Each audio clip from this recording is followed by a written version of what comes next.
Hi, I'm David Weegenaar.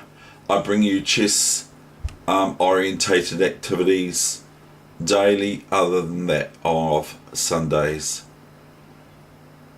It is week 51, session number 1.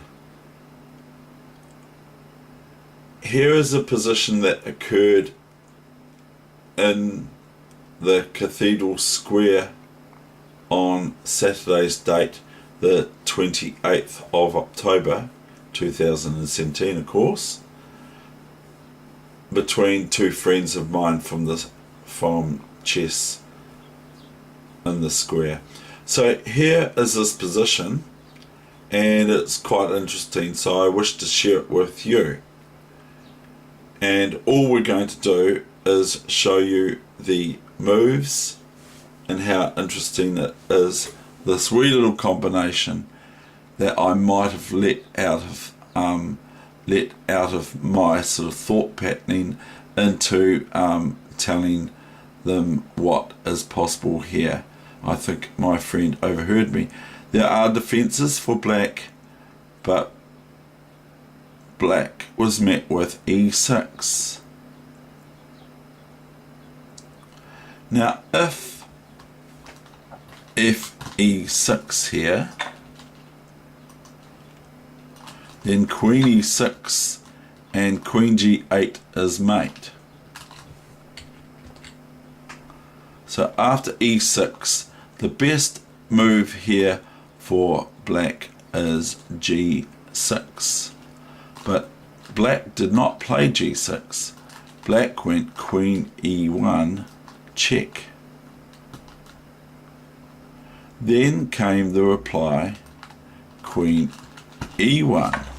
Okay, so queen e1 came.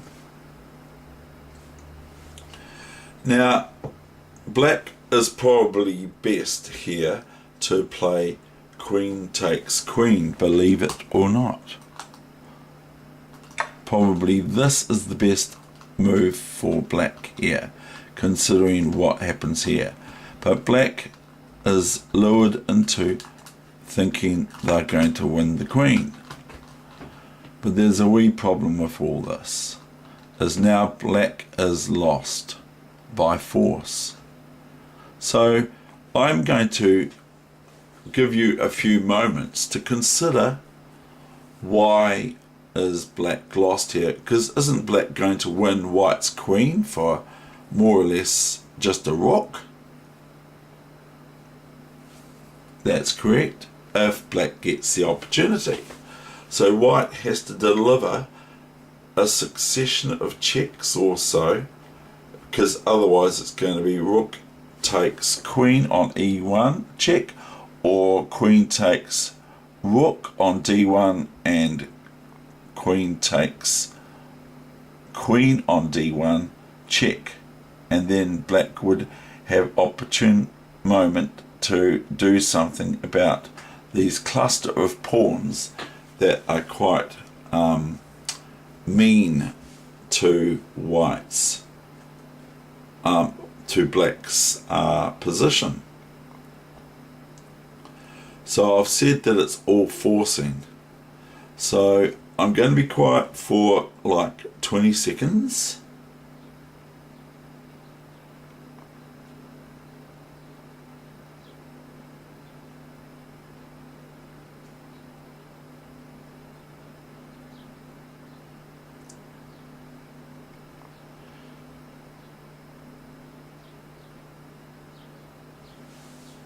And now I'm going to tell you the moves verbally, and then I'm going to show you the moves, and then that's going to be the end of the session.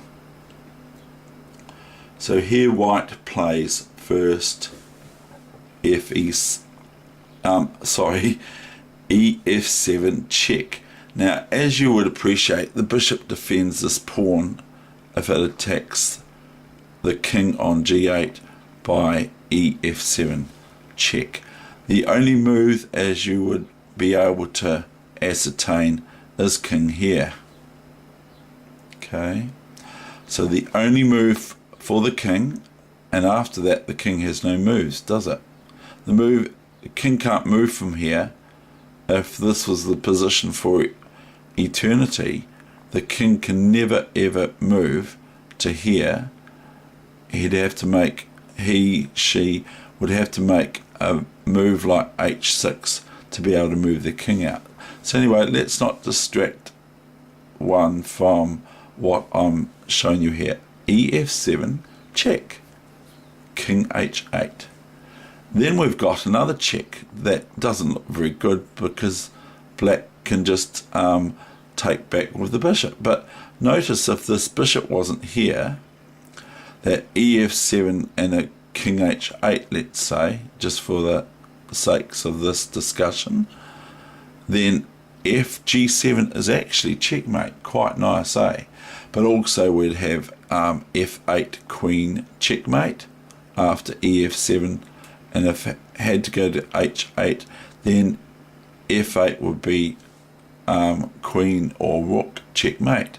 So notice that if the bishop wasn't here, okay, if the bishop wasn't here, then fg7 would be checkmate with these two pawns here. So after ef7, king has to go here. Then we have this check. f6 takes g7 check, and as you would appreciate, the rook is defending the pawn on g7. Okay, so the king cannot take it because it's against the rules of chess, so only the bishop can take. And then white has a nice, very brilliant move that my friend actually saw, so I was very, very pleased for him. He's very good in deflecting sacrifices and all that. He then went rook f8, okay, rook f8. He promoted the pawn to f8 even though it can be taken with the bishop. So he went rook f8 check, which is not checkmate because the bishop can take the rook. Okay, and so that's what black did. They took the rook. Now if you can do all this in your head as I'm showing you, then very well done.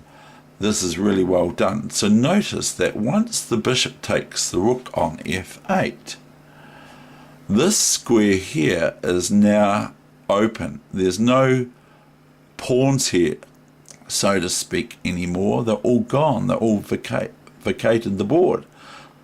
And then white has this square here, g8, which is protected by the bishop.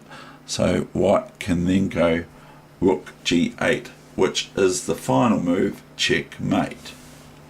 So we're going to show you that right now and how nice it is. That's why I've got this on the lesson for today. We've got the following move, ef7, as I've said and promised, king h8, the only move, fg7 check,